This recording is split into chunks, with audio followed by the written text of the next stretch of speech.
Hey guys, welcome back to my channel. நான் உங்கள் சக்தி. இன்றைக்கி நம்ம வீடியோ பார்க்க போகிறது எஸ்ஐஆர் ஃபார்ம் பற்றி தான் பார்க்க போகிறோம். என்னடா எங்கே பற்றிலையும் எஸ்ஐஆர் ஃபார்ம்னு சொல்கிறீங்க இல்லையா?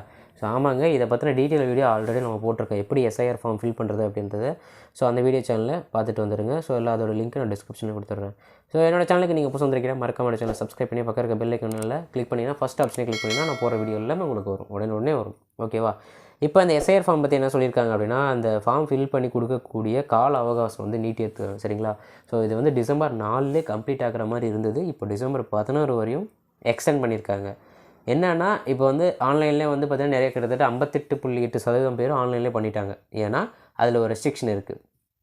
இது இருந்தால் மட்டும் தான் ஆன்லைனில் ஃபில் பண்ண முடியும்னு சொல்லிட்டு. அதோட முழு விளக்கமும் அந்த வீடியோவில் கொடுத்துருக்கேன். சரிங்களா? நம்மளோட சேனலில் தான் போட்டிருக்கேன், நீங்கள் போய் அதை பார்த்துக்கலாம். சரிங்களா? இப்போ எஸ்ஐஆர் ஃபார்ம் ஒப்படைக்கும் தேதி ஃபிசிக்கலாக அந்த எலிமெண்ட்ரி ஸ்கூல் டீச்சர்ஸ் கொடுத்துருப்பாங்க, நீங்கள் ஃபில் பண்ணி கொடுக்கணும்னு சொல்லிட்டு. அது உடனே ஃபில் பண்ணினா அடுத்த வாரமே வாங்கிப்பாங்க, இல்லை மறுநாளே வாங்கிப்பாங்க. இப்போ இன்னும் நிறைய பேர் கொடுக்காமல் இருக்காங்க. சரிங்களா? அவங்களாம் என்ன பண்ணுறாங்க, சீக்கிரம் ஃபில் பண்ணி அவங்க கொடுக்க சொல்கிறாங்க. டிசம்பர் 4 தான் கடைசி டேட்டாக இருந்தது. இப்போ 11 வரையும் எக்ஸ்டெண்ட் பண்ணிட்டாங்க. முழு வாக்காளர் பட்டியல் வெளியீடு பிப்ரவரி 7 அவங்க ரிலீஸ் பண்ணுற மாதிரி சொல்லியிருக்காங்க. சரிங்களா? இதான் தகவல். கண்டிப்பாக தெரிஞ்சுக்கோங்க. உங்கள் ஃப்ரெண்ட்ஸ் ஃபேமிலிக்கு ஷேர் பண்ணுங்கள்.